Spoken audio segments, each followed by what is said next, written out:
To our session, Impacts of Food Waste.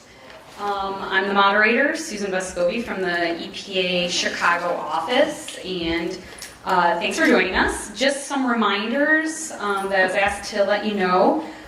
Please use your fancy app to rate your session. I think we have the technology, let's use it. And just so you know, after this session, the next session in this room will be public awareness and public programs promoting food waste reduction initiatives. And like I said, that'll be in this room. So I guess let's get started. I will introduce each presenter, and then at the end, as we kind of normally do, we'll take some questions at the for the presenters. So our first presenter today is Joshua Becker. Joshua Becker is a Presidential Management Fellow with the USDA Food and Nutrition Service in Denver, Colorado. In this role, he works to support USDA food assistance programs through outreach, public relations, and partnership development. And he is an active member of Food 11, a regional coalition working to address food waste and loss. Joshua is a returned Peace Corps volunteer, having served the people of Fiji as an advisor on conservation, food security, and economic development projects. His previous experience includes work with the National Park Service, Government Accountability Office, and the Indiana University School of Public and Environmental Affairs. Let's welcome Joshua.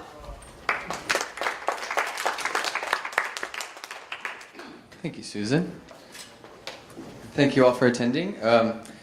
As Susan mentioned, so my name is Josh Becker. I'm currently in the Mountain Plains Regional Office, which is based out of Denver. There's a little bit of overlap with some of the states in the EPA Midwest region, also the region based out of Kansas City as well. So we're really excited to be here and be part of this event.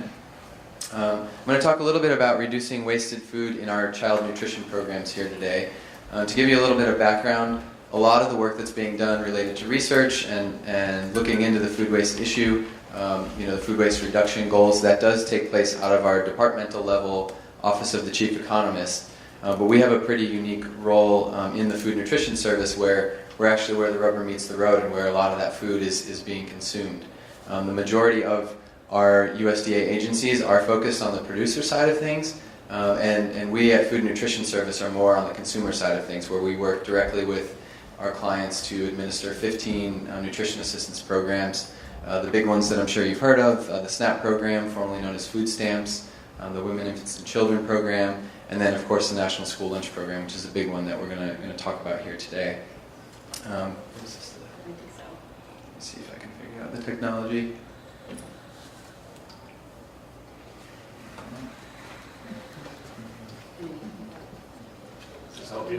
No, there's an on switch on the side. Of course there is. There we go. All right, so what is the challenge that we're talking about here related to this? I don't think that these numbers are necessarily a surprise to anyone who has dedicated some time to attending the Food Waste Summit, but we know that somewhere between 30 and 40% of the food supply that we produce does end up in the waste stream. This is some older data, but according to the Economic Research Service, that's about 133 billion pounds and $161 billion worth of food.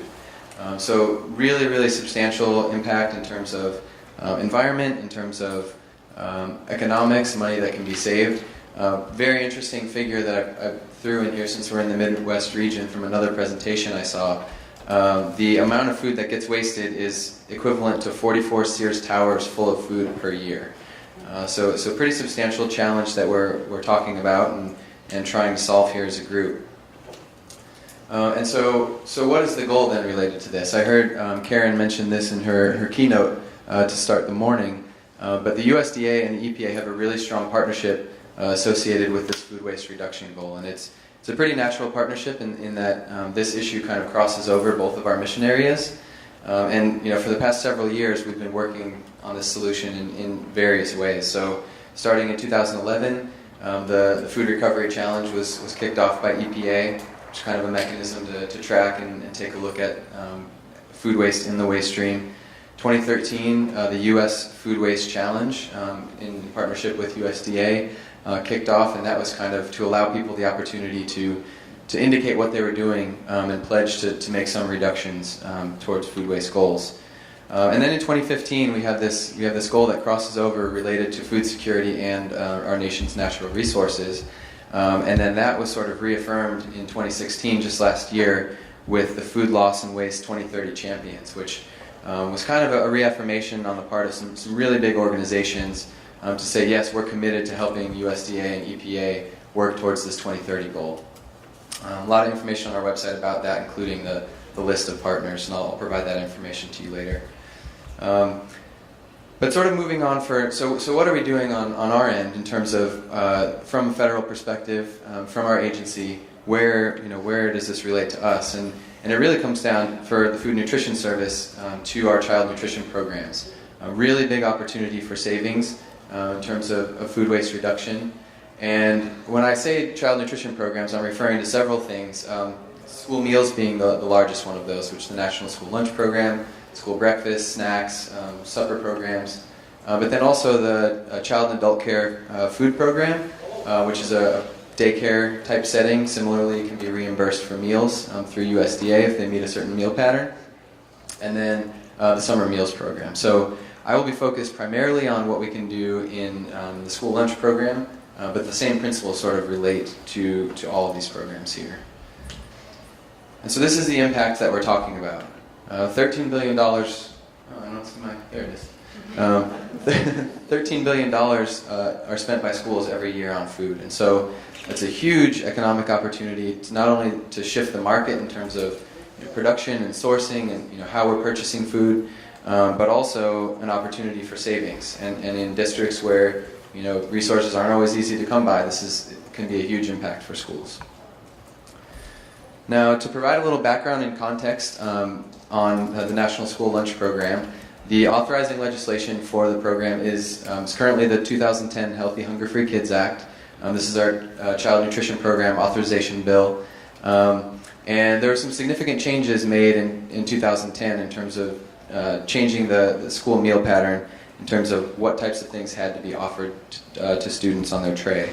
So the legislators focused a lot on an increase in fruits and vegetables, whole grains, and then protein alternates to just simply meat, to try and get some more healthy food in the schools, kind of based on Institute of Medicine research, what leads to the Dietary Guidelines for America and My Plate, which is the icon everyone may be familiar with, the bright colors, this many grains, this many fruits and vegetables. So I bring this up to say that after this occurred, there was some concern about whether this legislation was increasing plate waste.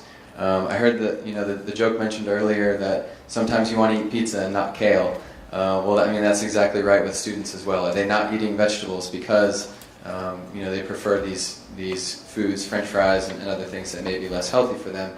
But these two studies referenced here suggest that plate waste did not necessarily increase as a result of the Healthy Hunger-Free Kids Act. Now, that's not to say that food waste in school cafeterias is not a persistent issue.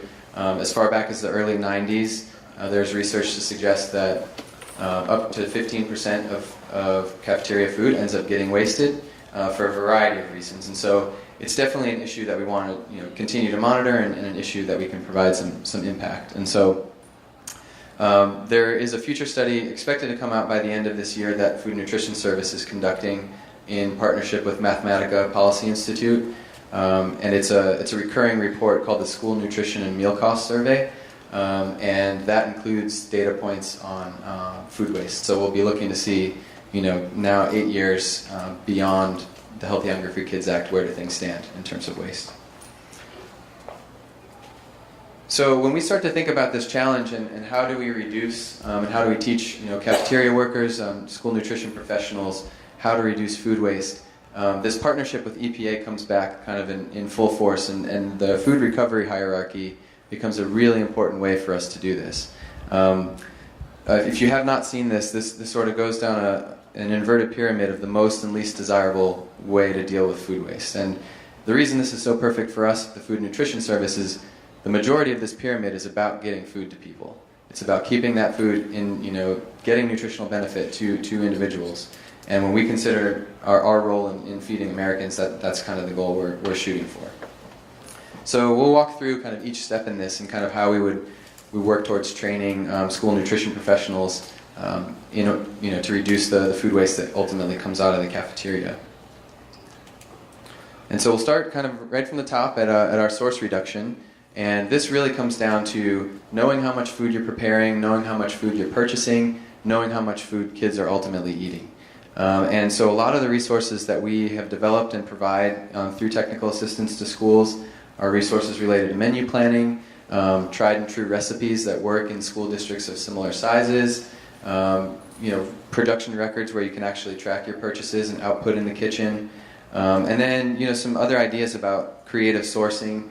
One possible example is if you're ordering from a vendor and you know that vendor can only provide you 500 heads of lettuce, but you only need 200, there are ways to partner up with other schools or other school districts to potentially find creative ways to procure that stuff and share. So really important, this is kind of the start of the process for source reduction, kind of in the back of the house with the school professionals.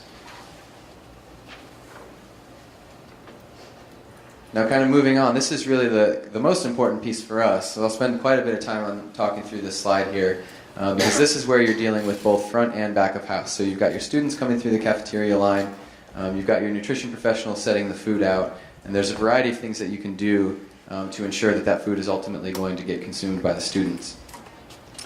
So really some simple things that can be done are just how the food is displayed and how it looks. The same way, we get excited when we go into a Whole Foods and, there's this beautiful salad bar, everything looks fresh. Kids like to see that. They don't like to see lettuce wrapped in plastic wrap on a tray. So displaying foods in this way, got this creative little snake-like thing to deliver the oranges. I mean, who wouldn't want an orange out of there? Just making things look desirable the same way you would if you were ordering food elsewhere. And then finding ways to sort of connect students to the process of menu development. So things like these wellness policies within a school or a student advisory committee to really get a focus group of ultimate consumers to determine whether they're even going to like the food that is being produced. And so that's really valuable to gain that input. I'll spend a little more time talking about this smarter lunchrooms concept. Has anyone heard of this? Smarter lunchrooms? So Smarter Lunchrooms is some research being done out of a center at Cornell University, and the website is smarterlunchrooms.org, and there's just a variety of resources and best practices and research that's available on that website, just kind of talking about how some of these simple things can really help to make some changes and improve the consumption rates of food. A few examples of that, a school had instituted a healthy options line. So all of the healthy, fresh produce and fruit was down one side, and just in making that one simple step, the increase in consumption of those fresh, perishable items increased by 35%. So pretty simple step that can be taken within a cafeteria. Giving students a choice. So between, let's say you have a carrot and a carrot and a piece of celery as your vegetable option. If children are given the option to take one or the other, they're 90% more likely to finish the option that they selected. So having sort of that autonomy to determine what they get to eat. Along the way with using carrots as an example, naming, the way you name your menu items can have some serious impacts. For example, a school used the term X-ray vision carrots instead of carrots, and it doubled the consumption rate of carrots in their cafeteria line. So pretty interesting stuff that doesn't take much that can go a long way. This other one to consider is time to eat, and this came out of the Cornell study as well. And this is not only having enough time to get through the cafeteria line, have enough time to goof off with your friends, and then try and finish your meal, but also the time of day. So if you position recess just prior to lunch, the figure is that food waste will be decreased in the cafeteria by 30%. So huge step that can be taken. It obviously takes a lot of buy-in from school administrators. In some cases, the school district would have to be involved in decisions like that, but the research does show that it works. Another thing from this slide, that are a couple things actually that are a little more specific to what we do at USDA and Food Nutrition Service and kind of how the program is run. We'll start with offer versus serve. Offer versus serve is a provision that schools can use where they don't necessarily have to give the student all 5 items that are included in the meal pattern in order to get reimbursed. And so they can offer, and a student needs to take 3 of those 5 items. So that's a milk, a fruit and vegetable, another fruit and vegetable, a grain, and a protein. And so a student can opt out of 2 of those items as long as one of them is a fruit or vegetable. And again, going back to that choice piece, they're much more likely to finish the food that they're able to select on their own. So just about every school is using this now. It's a really easy way to kind of cut back on some of that waste and some of the costs as well. And then the last one I'll mention just here on this slide, and then provide kind of a local example, is the Farm to School program. Over the years of the Farm to School program, it's been found that if students know where their food comes from, first of all, but especially if they're involved in some way in the production, that they're much less likely to waste it, that they know the effort that went into it. We actually have our Farm to School regional lead for the Midwest, Jenna, who will be presenting later, more specific to the Farm to School program, if you'd like to learn more about that. But there's a really interesting example of this not too far from Des Moines here, in the town of Nevada. There is a Farm to School program at Nevada High School, and I had the chance to visit last year with our Center for Nutrition Promotion and Policy Director, and we were toured around to the farm, a 1-acre farm that was donated by a local family, as well as a large greenhouse where students and FFA members are not only learning how to cultivate food, but also then that food gets provided to the school cafeteria. And everyone we spoke to at the school, from principal on down, was talking about the changes that they've seen in terms of consumption when they can market something as homegrown by Nevada students. So really, really interesting program, and if you are so inclined, Jenna will tell you a lot more about Farm School a little bit later. Okay, so now stepping down the hierarchy, one step from source reduction to now feed hungry people. This is exactly what we do at the Food Nutrition Service, and this is our goal. So in this situation, what we're talking about is getting more kids fed. In 2015, most recent full data we have on this, 12.7% of households were deemed food insecure, which amounts to about 13 million children. A lot of the folks in the free and reduced price lunch program, lunch may be the only meal that they have the chance to get at their classroom. So finding opportunities to allow students who are still hungry at the end of their meal to get more food is another way to help feed hungry people. And so a couple different ways that we talk about a second life for this food. One of them would be share tables. And this is just an opportunity for students, if there's something that they don't want after they finish their meal, they can set it out and another student can come by and grab that apple or that orange or that unopened milk. And so USDA issued some policy guidance in June of 2016 about share tables, encouraging child nutrition program directors to use this opportunity in line with all of the health and safety food storage guidelines of their particular state or locality. But it is a really good way to keep that food going. And then one step further than that, where this food actually gets distributed outside of the walls of the school, is food donation. And this has always had a lot of questions about it as well. What is the liability of taking this food from one location to another? What if someone gets sick?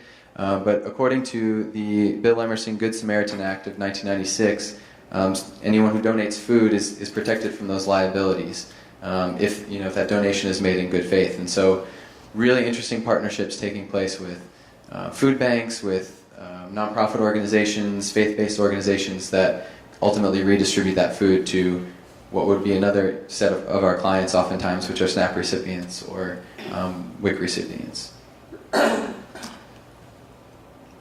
Okay, so now once we've exhausted all the options, everyone is fed and fed on the food as much as we can possibly feed on it. Feeding animals would be the next step in the hierarchy. This is a very interesting one. It's a unique connection back to the Farm to School program that I referenced, in that a lot of local farmers and ranchers are also providing food to the school. So it is possible for a school to donate. In some cases, I think farmers would even purchase feed from schools to be able to feed their animals. Very unique one if this is something you wanted to undertake. I have a story from our Farm to School coordinator in Denver when she used to work in Minnesota.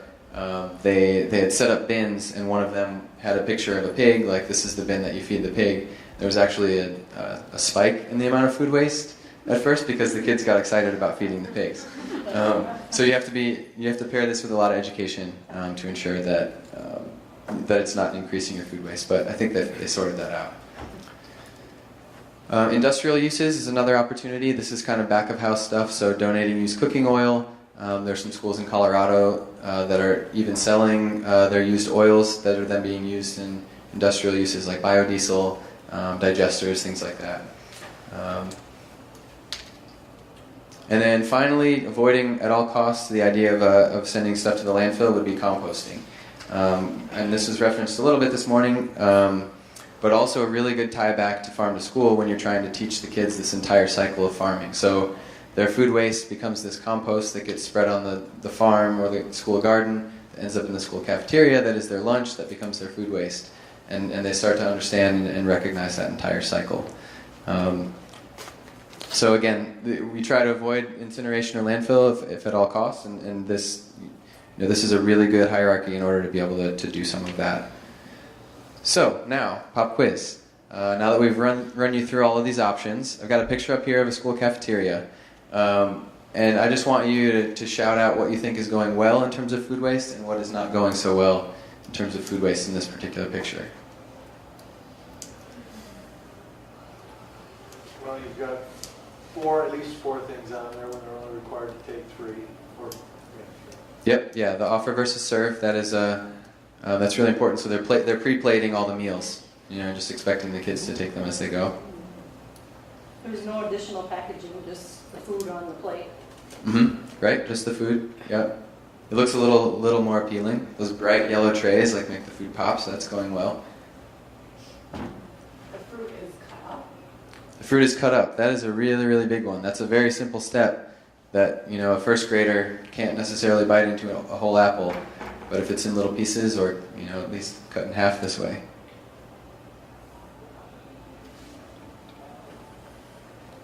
A couple other things that might be less obvious, again, the offer versus serve piece, but like the tomato and lettuce is automatically included. Maybe a student doesn't necessarily want that. Assuming this picture is probably a high school, that's a pretty big burger. But who knows? Yeah.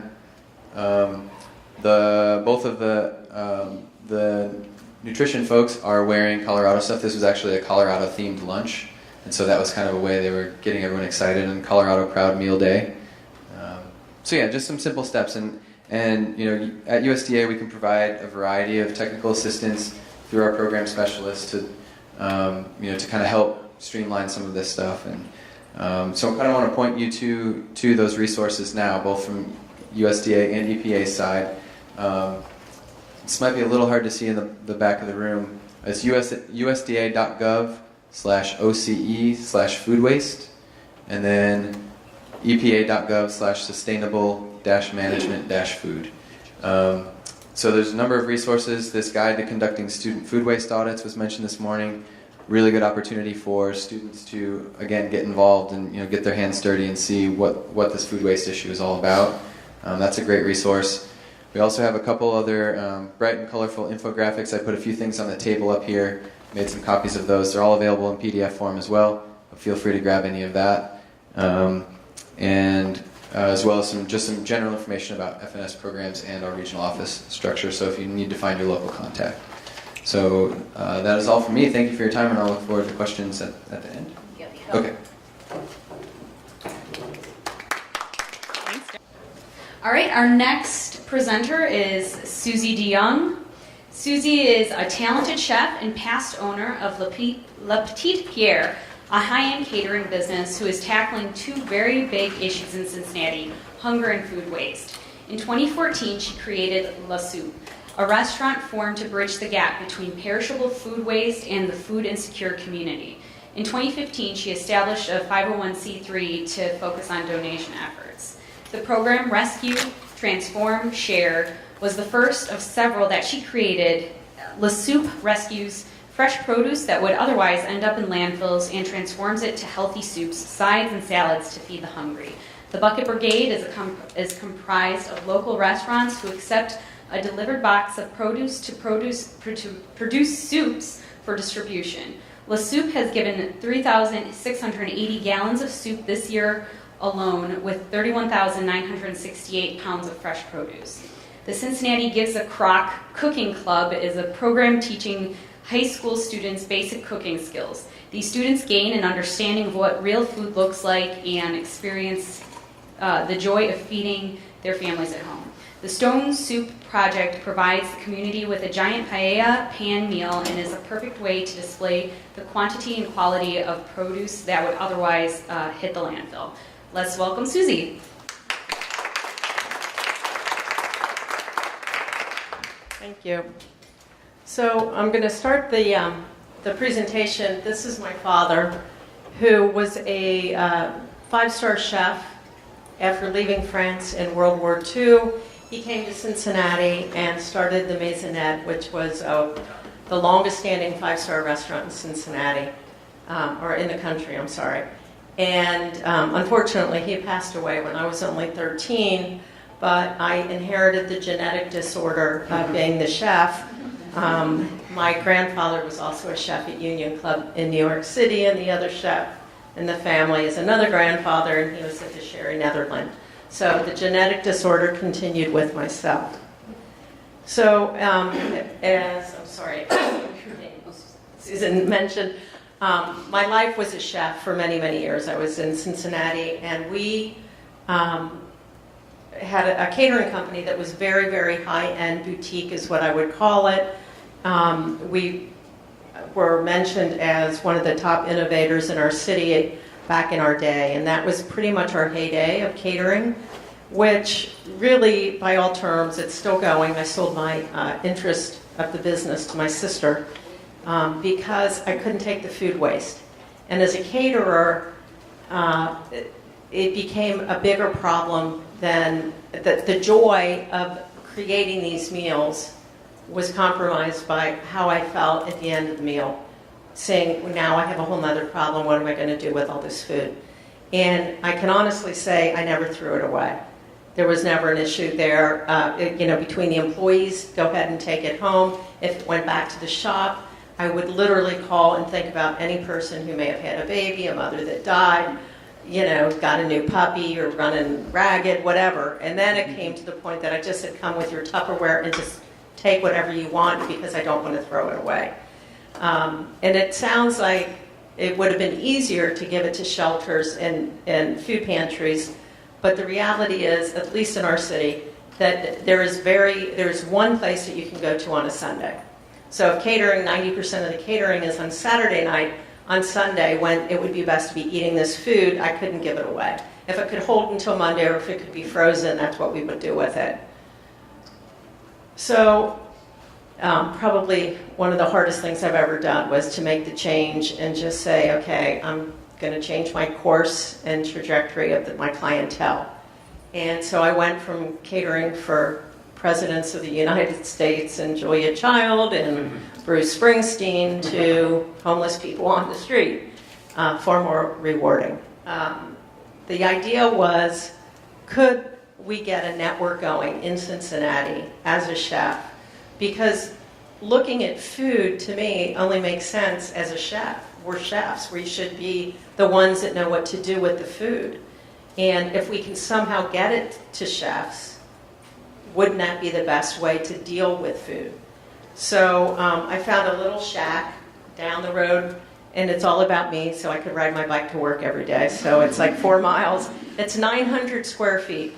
And we have a tilt skillet, a 6-burner, a walk-in, and a 3-door freezer on site. So really very, very small. And that was my intent because I didn't know what the heck I was really doing. There wasn't a big business plan. There wasn't this big grandiose, we're going to make this huge splash. It was really just trying to give myself and allow myself the opportunity to see how much food is getting thrown away, how fast can we convert it, and how fast can I get it to people in need, and how am I going to get it to people in need. A smarter person would have figured all that out without starting with both feet on the ground, but that's just not who I am. So this is the type of food we started to see and get. This was out of one Kroger store, who I had a wonderful relationship early on with one of the head folks in the donation department at Kroger. So she allowed us to rescue only one Kroger, and it's one of the really small ones. So I don't know if you guys have Kroger, but it's like a Piggly Wiggly or whatever. They probably own Piggly Wiggly at this point. And so, as was mentioned, these are three other chefs, who we gave super chef capes to for being the superheroes. I injured myself early in this little endeavor, and I had a 1,200-pound delivery that day and really kind of freaked out. And I really didn't even have a Facebook following, or I had never even done social media, honestly, until I started this. And I reached out to all my chef friends. Having cooked with them for 30 years, I have friends in the industry.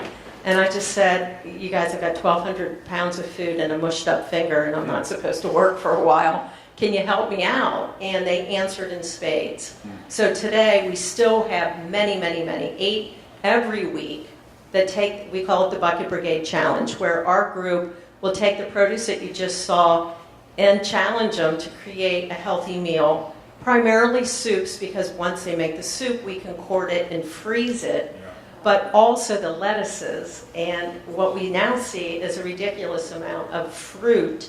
So we do applesauce, we do compotes, of course we do baking. I'm not a baker, most chefs aren't, but we're figuring out just creative, chef-driven ways to utilize the food that we're seeing. And the quality of this, what has become now, what I love is the dialogue in our own community.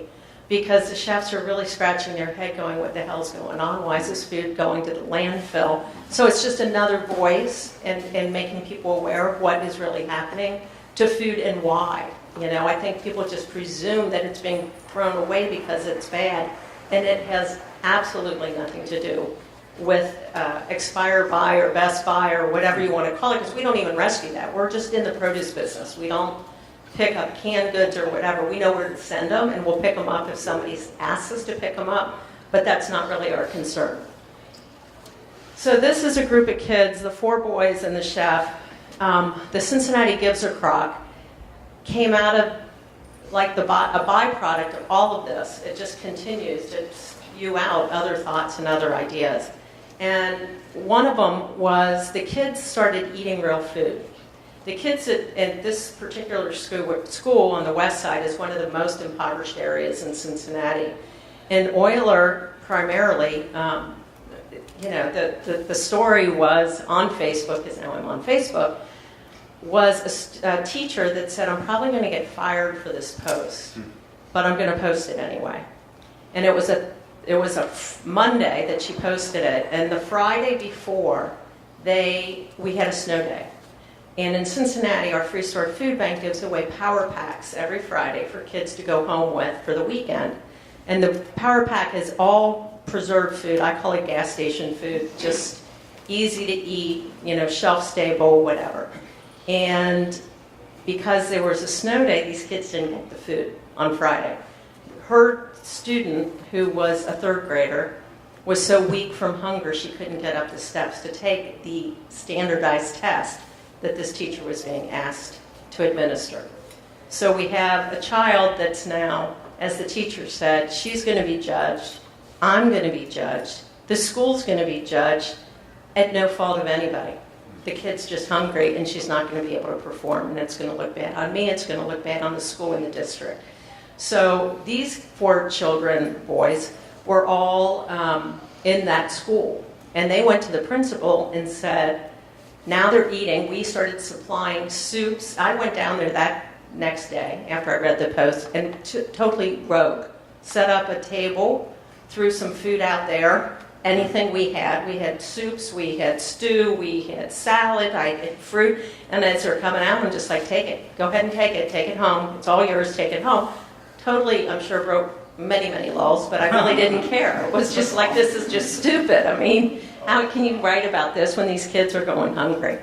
So the young kid in the blue had gone to the principal and said, after many months of eating the soups that we were delivering, said, how do you make this food? Like, where do we get this food? I've never had food like this. And he said, we don't have anything after school other than slinging drugs, because he's not an athlete, and that's what the kids, if you're an athlete, you have an after-school activity, but he had nothing. And unfortunately, at least in Cincinnati, they cut out home ec out of most, or now it's called consumer science. So some of the wealthier school districts may have consumer science, but the younger, other kids just don't have it. So he asked for a cooking club. So that's how Cincinnati Gives a Crock was born. And in the beginning, we just started going and showing them really basic skills, but soon into it realized that these kids have a hot plate or possibly a microwave. Many had no refrigeration, and none of them had a stove. And that all came to be when I asked, I was trying to explain to them, when you go to cook the rice, like, how many of you have a really big pot? How many have a little pot? And it was just blank stares. And it was like, how many have a pot? How many are actually going to do what I just taught you how to do when you get home? And the whole deal was to try to take it home and implement what they had learned. And it was just blank stares. And I could just see, like, they're just too embarrassed to say, I don't have a refrigerator, I don't know how to cook, we don't have a cutting board, we don't have this stuff. So we had to dumb it back down. A lovely lady had a birthday party and asked all her friends to bring a crock pot. And that's how it started. So we took these crock pots and through a series of volunteer moms, it's nobody like chef-wise, we don't have professional chefs teaching. We just go into the school with the crock pot. Day one, they take the crock pot home. Most of them have electric, one of them didn't. She takes it to the neighbors to plug it in, but most of them have the electric to run the meal. And what has happened, what we've seen, is now they are cooking for themselves. As the one child said, I'm the hero of the family for the first time. Attendance went up because their parents are now going to own the fact that they better get their kid to school on Monday because they're going to get dinner on Monday. If they don't get dinner if the kid doesn't go to school, he's not going to feed the family. So that program in and of itself, and then the byproduct of that was, how do I get jobs in a restaurant? You act like it's just so easy. We've never done it. People like us don't work in restaurants. We don't even know what it is. So I took them on a field trip, and Todd is a 5-star chef, just left the city actually to move to Atlanta. Same day for Cincinnati. But he took them on a beautiful tour, fed the kids, which we then found out that the kids had never been served a meal on a plate. Never once. They thought that after they placed their order, they had to find the food over on the buffet line. So when I said, you've gone to a Chili's or a Charlie's or, like nothing? And they were like, I said, where do you go when you celebrate? And they said, Golden Corral, because it's a buffet, and you can eat as much as you want.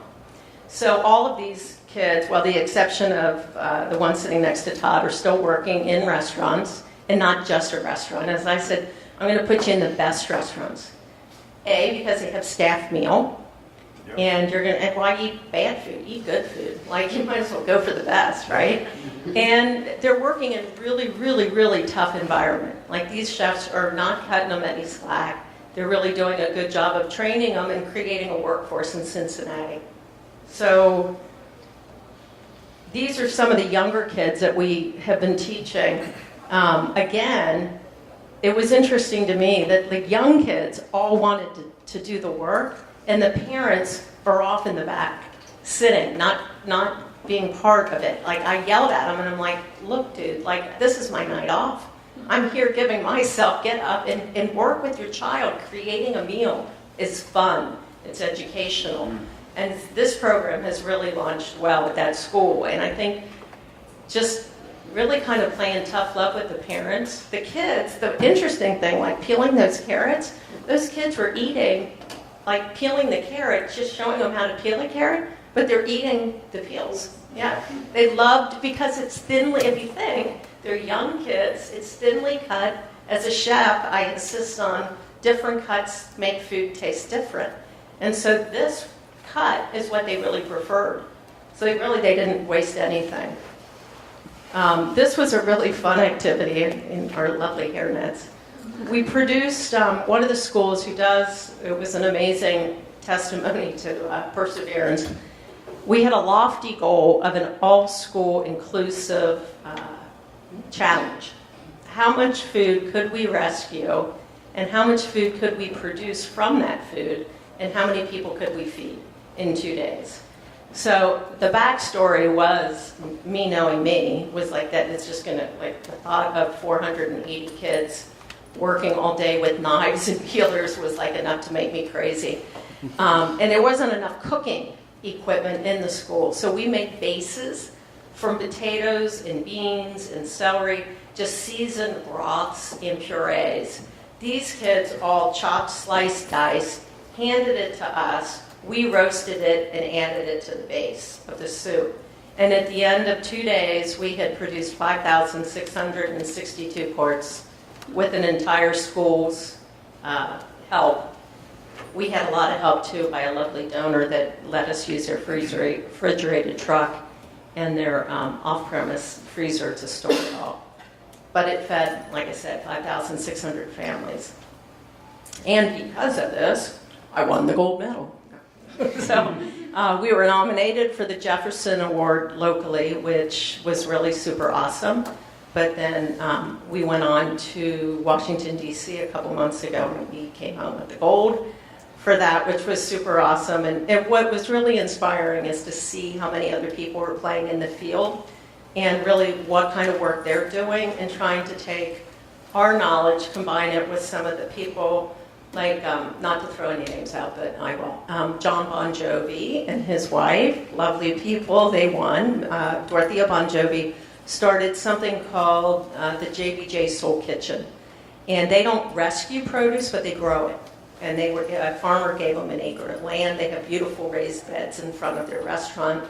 And they do a pay-it-forward model, pay it if you can, where they allow people to come in. And I've been there twice now for dinner. Incredible meals, made fresh. And it's made like you're sitting in a room with have and have-nots. You have no idea who the have and have-not is. It really was pretty interesting socially to see that work. And when you go to pay, you either get a voucher that says you will come back, or you stay and do dishes or whatever. So that was fun. This is our 900 square foot building today of a typical Thursday rescue. We're up to about 2,000 pounds every day. And in about 2 hours, all of that is now gone. So it takes us about 2 hours. We've got it organized. We use an app called Food Rescue. And we've tweaked it because we want all the food to come back to us so that we can most of it, I should say, so that we can send it out to the chefs and the pantries. You know, we want it to look at it all and really distribute it and mindfully give it away versus just shipping it off to the food pantries or to the shelters or to the food bank. What we've also seen is the amazing amount of meat product that we don't rescue, but we pick up now from the food banks, the food pantries. People in poverty do not know what veal, lamb, or bison is. So we can pick up upwards of 200 to 300 pounds a week that normally would just go to the garbage because they don't know how to cook it. They don't know what it is. So we'll take that, make a stew, and then give the stew back to the people in the shelters. And that's it. So, love you all. We have Scott, how do you say, Koepke? Koepke. Koepke. Fine, whatever.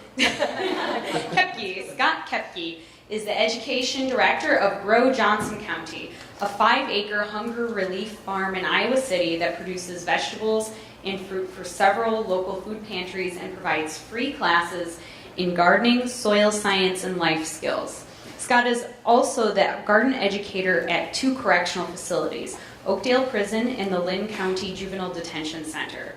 He serves on the boards of the Center for Global and Environmental Research and the Free Lunch Program and is a contributing columnist for the Gazette Writers Circle. Scott is a graduate of Iowa State University and a former Peace Corps volunteer. Let's welcome Scott.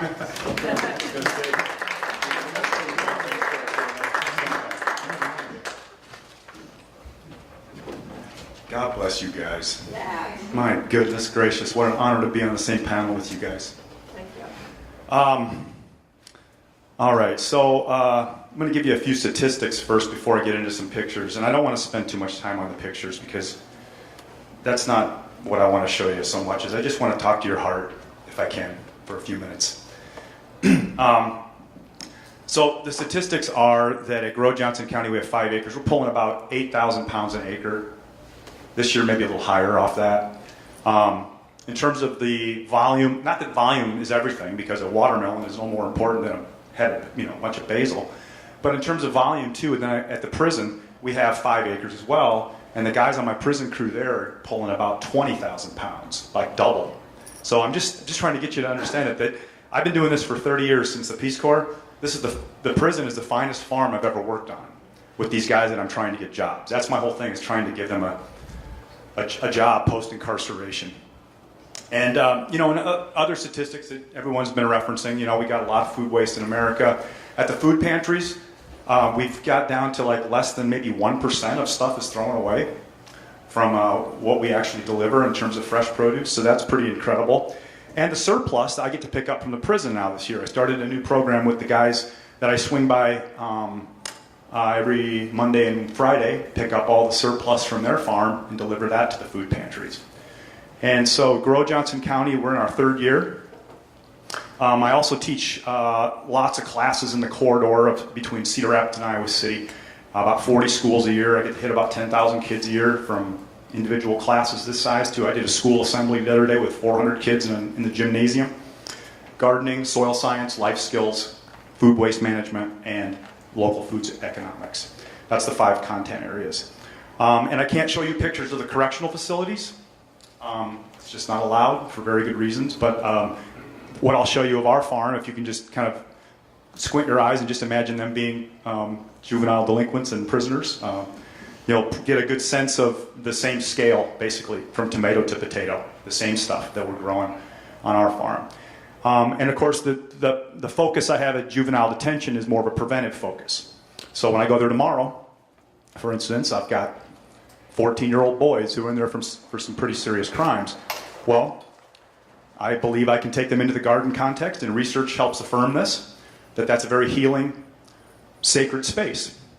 And, but I'm not a Pollyanna, and I'm going to see some of those kids at Oakdale. Oakdale is the prison down the road. So recidivism in America is still about 2/3.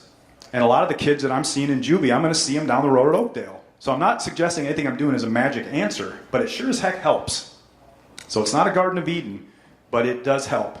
And of course, I call the program at Oakdale From Handcuffs to Hand Plows. It's just a jobs program to try to get people connected post-incarceration. Some of the primary premises I just want to float your way up. I want to plant a few seeds of just my primary premises when I teach, is that nutrition is a human right.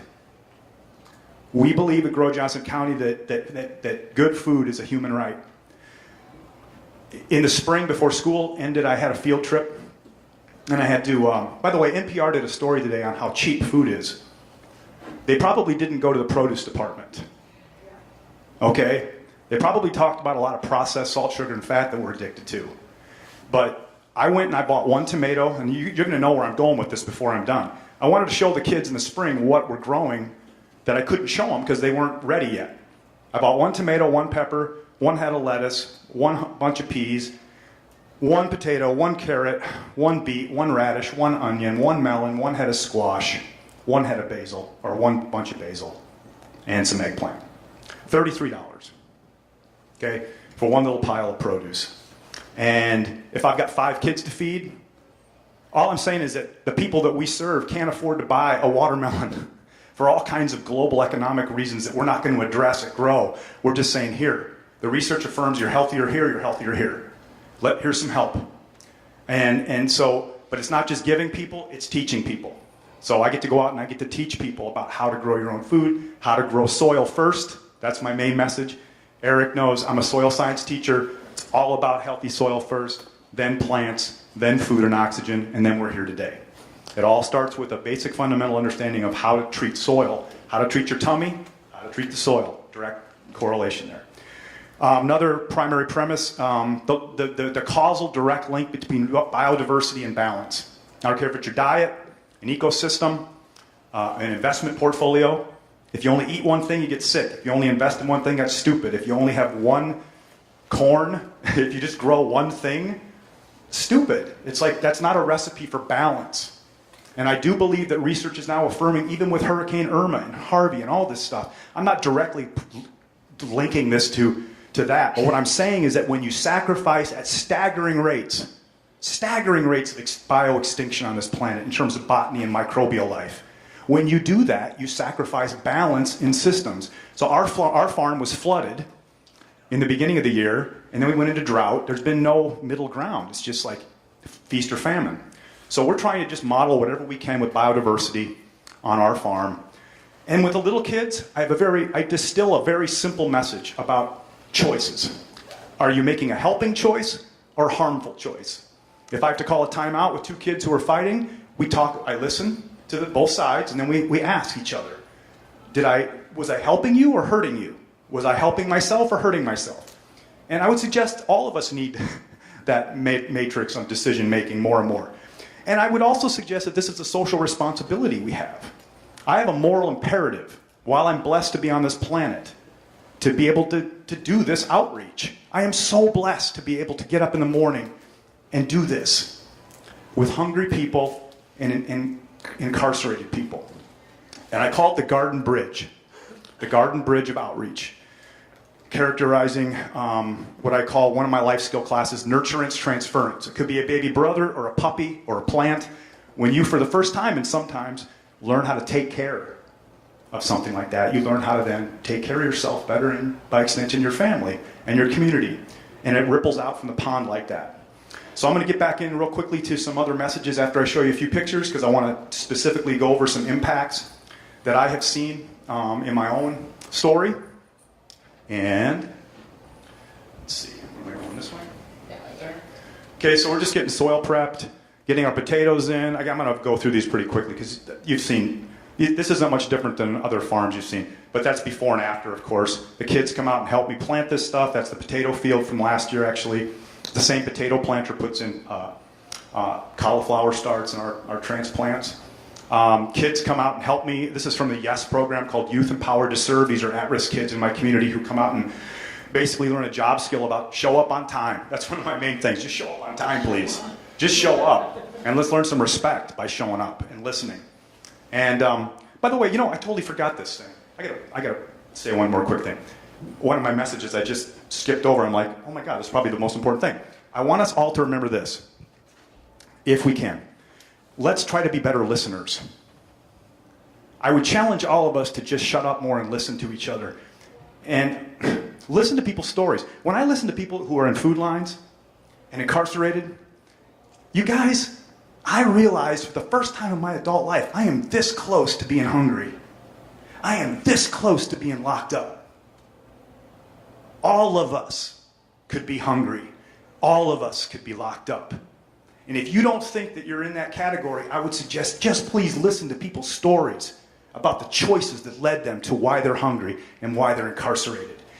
I already had some empathy, but man, I was able to access a deeper well of empathy. Not to excuse the behavior of theft and assault and all that stuff. I'm saying if I can understand it better, I can help get into what's now called restorative justice, to transform that, okay? So these kids, God bless them, they come out and they help me. Mohammed has helped me put up tomato cages. We're making the tomato cages out of simple fencing. Kick it out, snip it. We got cages there. Got students from the University of Iowa, College of Public Health coming out, helping us all the time. It's a volunteer farm, we're just basically doing this on donations. And, I'm talking about Biochem 101 for botany with these doctors. Talking about the decomposition of the microbial decomposition of organic matter that's yielding chemically available nutrients for roots to absorb by water molecules. When you look at that in the microscope at 400x and see that living, breathing, hydrating flow of life between root and soil, it's so awesome. And Biochem 101, of course, these doctors are learning that too in a different context. Teaching classes in the barn. We have a new group joining us as neighbors this year from the Sudanese community, just trying out some of the new tools that they haven't had in Sudan. Washing it in the wash tubs, getting it all aired out in these breathable totes that just this morning I told you guys I was out with a miner's cap out in the dark this morning picking food before I got in the car and had to come here in time for this because it's fast and furious harvest until frost hits. So getting it washed, making fresh salsa with the kids in the barn. These kids had never had a fresh tomato, fresh onion, naturally occurring sugar with the watermelon and cantaloupe for your pico de gallo salsa.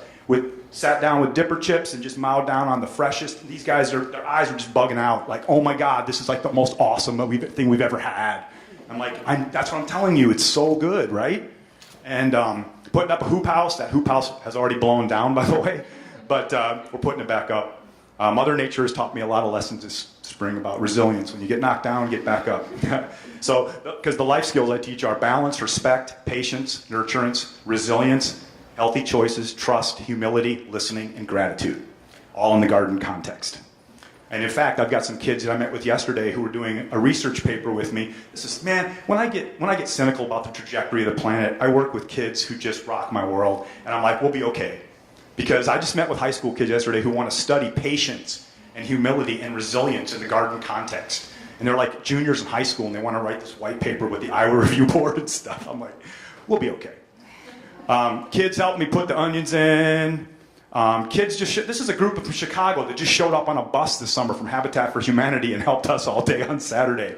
This is the center for the University of Iowa basketball team, on the women's basketball team. They come out and do community service with me, putting up more tomato cages with one of my juvie kids, Quentin.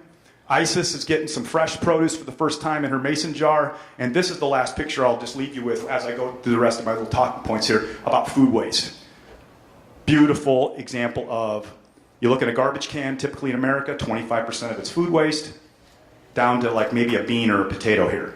All of what we pick is distributed and in people's tummies that same day. We can't get it on the shelf quick enough. Those peppers, I'll never forget. I picked those peppers and they were still warm from the sun. And they were in people within hours. So I'll leave that up while I just go over a couple things and then we'll have time for questions. But I'm really grateful that most food pantries now, up until a few years ago, if you went to a food pantry, you would get mainly processed food. Now, most of those places have a perishable storage capacity. So we can at least have walk-in coolers to store more of this. And that's awesome because, as I said before, all kinds of research that you know about in terms of nutrition. If you're healthy here, you're healthy here. I was consulting on a school garden project. Actually, it was a farm to school project a few years ago with some doctors at the University of Iowa, and they hired me to just test one metric.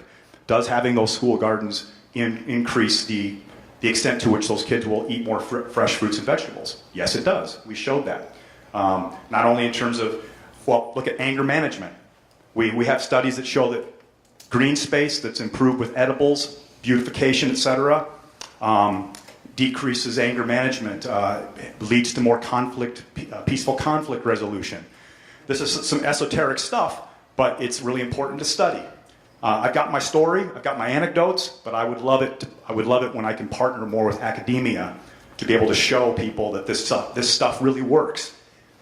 One of the bumper stickers I have on my old farm truck is "Gardens heal people." Gardens heal people, you guys. I believe it. I'll never stop believing it, and I see it more and more every day. In terms of food waste management, first of all, surplus potential is barely starting. This is one reason why I want to follow up with Suzy later, because Jennifer set me up with her when we were having lunch. We've had so much surplus coming off the farm this year that we're having a hard time getting rid of it. So we need to preserve it, dehydrate it, freeze it, get it into preservation mode 2.0 going forward. Good problems to have, as they say. We need to partner with more certified kitchens, which we have already, but we need to do that in 2018. I'm very excited about that. But I need to pick your brain more about the challenges of that. In terms of more impact, let's look at composting. Okay, so I teach vermiculture.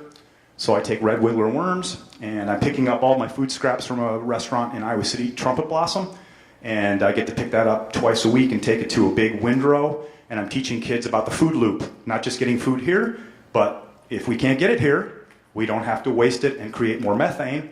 We can create more nutrients for soil for 2018. Great lesson in all kinds of things. Not the least of which, by the way, is when my father passed away a few years ago, I was teaching a class with some kids about composting. And I got to that point in the lesson where I said, you guys, and I was showing Exhibit A and Exhibit B in both my hands. I said, you take this bucket of dying garbage and I just stopped and I realized, you guys, can I go back to that word I just used, dying? These little kids are looking at me like, where's he going? And I said, you know what? In science, we have a principle that you can't destroy matter. You can only transform it into something new. And it was just this moment of hopefulness in a bucket of garbage about composting, teaching you about the life cycle and about just transforming old stuff into new stuff. Simple stuff, but very profound. Continuing ed classes. So I teach these at Kirkwood. To the guys in corrections. So it's con ed for convict ed, but continuing ed, it's the joke. Plus, the guys, it's a copyright violation, but my crew at Oakdale calls themselves FFA, Felonious Farmers of America, not future. But what I'm trying to say is I'm glad that the prison warden agreed to let me give them these credits, these Kirkwood the community college credits, so that they can have some legitimacy post-incarceration when no one's going to give them a loan, no one's going to give them a reference, but I will. I believe in second chances. I believe in third chances. My sister has a quote that she wants to put on one of my t-shirts that says, when society gives up on someone, that's who I want in my garden. So I've seen it heal people. And, I want to go beyond annuals, too. I want to get beyond just annuals. We want to get an orchard component going eventually, but that's going to take a longer-term commitment on staying at a certain space for a longer period of time for more fruit trees. The only fruit we're doing now is watermelons and cantaloupe and some strawberries. And I also believe that in our alternative fact world, food can be common ground. So I don't care what your belief system is. If I can take your hand and literally walk with you out to the farm, we can at least agree on something. I will challenge myself to, we got to leave this context with one thing that we can build upon, that we agree upon. And growing food is something I have found, for whatever it's worth, can really bring people together, you guys. So let's continue to remember that as we go forward in our political debates. Let's keep the discussion, let's reel it back into, folks, we're just trying to grow food here. Why are you making that difficult? Let's not, it's not a big deal here. Let's do the right thing. Also, and I want to replicate this model. So grow Johnson County, we want to have grow Lynn County, grow Iowa County, grow Howard County, grow Powesheet County. This is something that no matter where you live in a food desert, we can take this model, this template, I can give you a low labor intensive design to start off with, and we all have places and pockets, respectively, where we live in the Midwest, where we could, and if anybody wants to get a hold of me, I'd love to be able to just give you kind of my little template on how to maybe get started if you want to do something of this scale.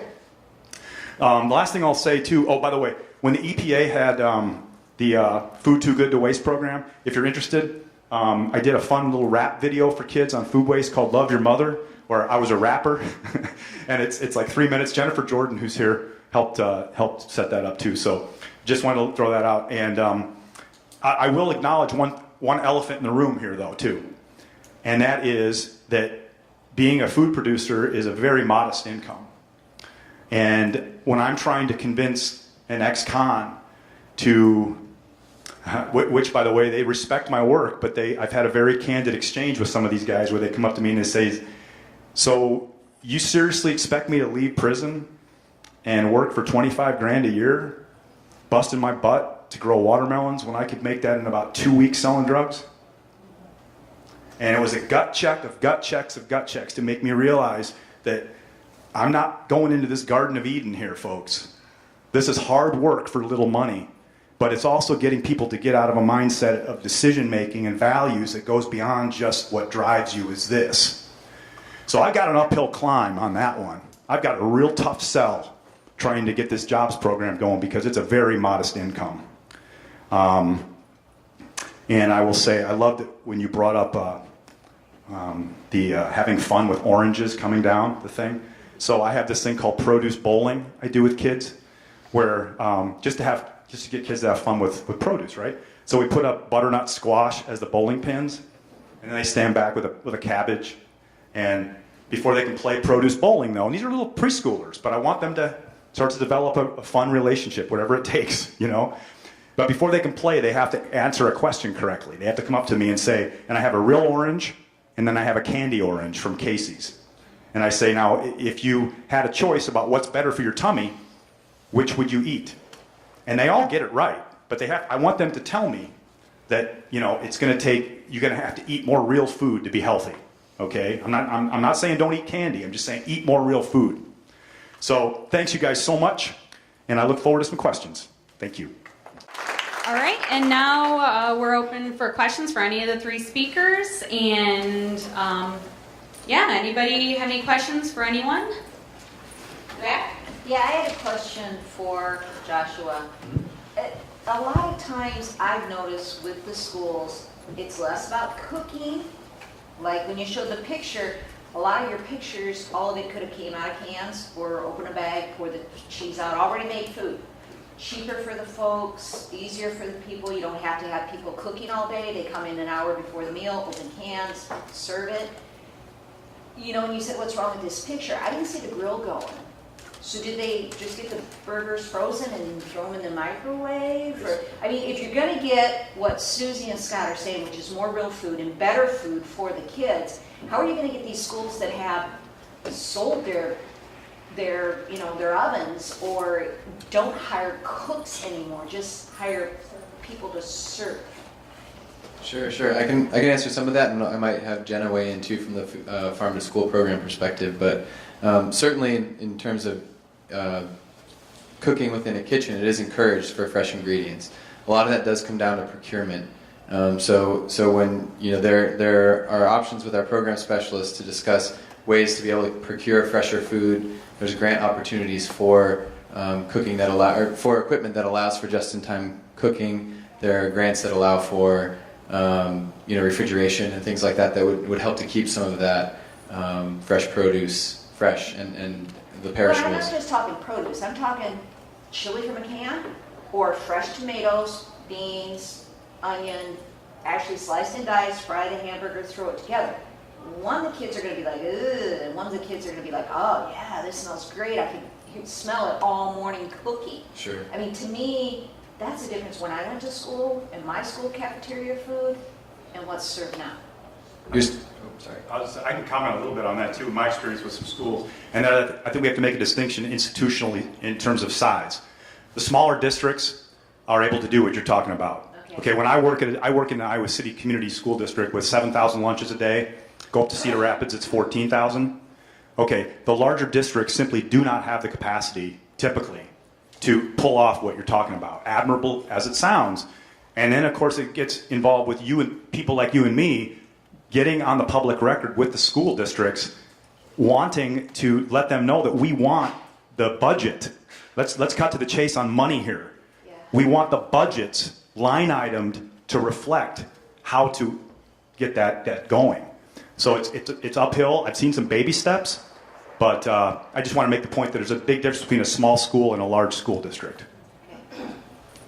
I can just comment on the one part of that as well, that when we did the 5,000 quarts at the Indian Hill School, and I brought in probably 7 or 8 different chefs from the city to help me manage the chaos and make sure nobody lost a finger. And meanwhile, they're serving lunch all day. You know, like we divided the cafeteria and we called it the lunch ladies. We're on the right and they were serving the kids. And we were on the left using the ovens and the other equipment. And I don't think there was one chef there that didn't go home and write a letter to their district. going, what the hell? This school is the wealthiest school. And they're still doing boil in the bag, JTM chili. Yeah. It's just, and they're nibbling on the food that they're cutting up. And this is wealthy, wealthy, wealthy kids. This is not inner city. And they're still eating the garbage, So, I get the whole, realistically, how do you feed that many people in a short amount of time? But I still think that, you got to plan better then. You got to come up with a system that can work. I mean, hotels do it, convention centers do it. So it's not that it can't be done, but it comes down to the dollar. And we need leaders to be elected to set policies like that. And your budget is your priority. Budgets are priorities, and they change every fiscal year. So let's go home and get active on that. Do we have any more questions? I think we're almost out of time, honestly, so we should probably wrap up unless there's some burning questions right now. I have a burning question for All right. Joshua. So I've been into a lot of schools conducting waste audits and measuring their food waste, and there's a lot of confusion on the National School Lunch Program and what is allowable and not allowable with, let's say, whole oranges, whole apples, whole bananas that end up in the garbage. I mean, there was one school I pulled 80 out of a garbage of 700 kids, and they're just throwing them away when they could send them home with these kids at the end of the day. But they say that it's not allowable, that they have been told that they just have to go into the garbage since it was already paid for through the National School Lunch Program. Likewise, I've been in schools that'll take unopened milk, stick them back in the freezer, and resell them the next day, which I know cannot be according to the rules and policies of the National School Lunch Program. So can you sort of verify the donation and the reuse? Can they resell it? Sure. Yes, things can be used in future meals, assuming that all of the appropriate health and safety situations have been dealt with. So an unopened milk would not be something that you should freeze and return to a student. But that can be used again if at the end of a service that stuff has ended up in the share tables or the cool share bins or refrigerators. Same with whole fruit. That is stuff that can be used again as well. But again, there's the share table piece for other students to be able to get food, and districts are encouraged to allow that. But again, it is a local option, and they can decide whether or not they're going to do that. And in some cases, you have federal law and a policy from FNS that is encouraging this, but then it might not be okay according to state law or according to proper food handling techniques. So the other alternative then would be to move forward and donate it to another food bank or nonprofit organization that would allow you to spread that food around. Okay, so one comment about that. I was in a school and they didn't re-offer the fruits that had not been eaten because a health inspector had told them, what if a high school kid injected that fruit with drugs? So I'm like, come on, really? So they weren't putting these on a shared table because the health inspector told them that. So there's a real lack of communication between health inspectors and the National School Lunch Program and a need for collaboration so that schools do understand the rules and what they can do. So instead of doing something, they just throw it away so they don't have to deal with it. Yeah, and that's a big part of this education piece is the ability that liability piece is under the Bill Emerson Food Donation Act is covered. That seems like a very, very unique situation that maybe within that school district, there could be some more communication to understand that. And the health inspector too. The health inspector on one of my inspections prior to the Soupe, exactly the same thing. Really? And it was at one of the schools where we were doing it. It was called Make a Difference Day Cafe. And he goes, well, you don't know if the kids, did something to that food. And I said, I'd be more worried about who in the hell was shopping at Kroger's. And, I really don't, if you're going to worry about that, take a Valium and go back to bed. I thought Speaking of which. It just didn't make any sense to me, but the exact same thing. He's like, we don't know if those kids, I'd be more worried about what they put in a person in the back store at Kroger's. I'm going to go taint the food. It's just, we had the same issue. All right, I think officially with this time we're going to wrap it up because I know there's another session in here at 3. Let's thank our speakers again for a great session. Thanks all of you.